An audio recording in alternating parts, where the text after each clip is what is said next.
La barque est au milieu de la mer. Nous ne sommes pas encore parvenus au terme de notre traversée. Bien que la question de la vie éternelle ou de la mort éternelle soit déjà réglée sans aucun doute possible, notre histoire sur la terre, serons-nous fidèles jusqu'à la fin ou notre chemin déviera-t-il est une question à laquelle il doit encore être répondu. Avant que la barque ne parvienne au port, elle peut changer de cap et se trouver en péril. Nous ne devons pas être sûrs de nous-mêmes au point de penser que notre destinée est déjà toute décidée. Bien que le fait d'être dans ce voyage soit un sujet de se réjouir, la question de notre navigation et de son aboutissement demeure encore posée. Marc 6, 47, 48. Que rencontrèrent-ils d'autres sur leur chemin? Ils étaient dans la détresse en ramant, car le vent leur était contraire, rappelle l'Écriture. Évidemment, si la direction vers laquelle vous allez est contre le vent, la direction opposée doit être avec le vent.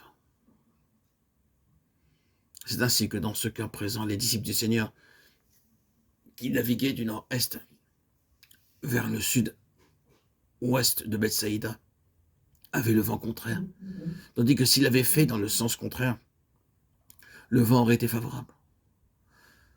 Beaucoup trop de chrétiens naviguent seulement avec le vent, et il serait étonnant qu'ils soient sur le chemin préparé par le Seigneur. Acceptons donc ce fait, nous devons marcher sur le chemin qui nous est destiné, puisque le Seigneur a déjà déterminé notre position dans le monde. Car n'a-t-il pas déclaré que le monde les a haïs? Jean 17, 14. C'est pourquoi le vent de ce monde s'oppose à notre arche. Si nous n'avons jamais rencontré l'opposition, été ridiculisés ou persécutés par le monde, c'est que probablement nous ne nous trouvons pas sur le terrain préparé par le Seigneur. De temps à autre, nous aurions dû faire face à l'opposition du vent au lieu de toujours naviguer avec le vent. C'est parce qu'ils s'acheminent dans la direction où le vent souffle que beaucoup de croyants ne réalisent pas l'hostilité du monde à leur rencontre, ni ne comprennent pourquoi il fallait que le Seigneur souffrit l'opposition sur la terre. Cependant, s'ils avaient navigué en suivant la direction donnée par le Seigneur, ils auraient sans nul doute fait face au vent contraire. Ils étaient dans la détresse en ramant, car le vent leur était contraire. Tous les croyants fidèles font cette expérience.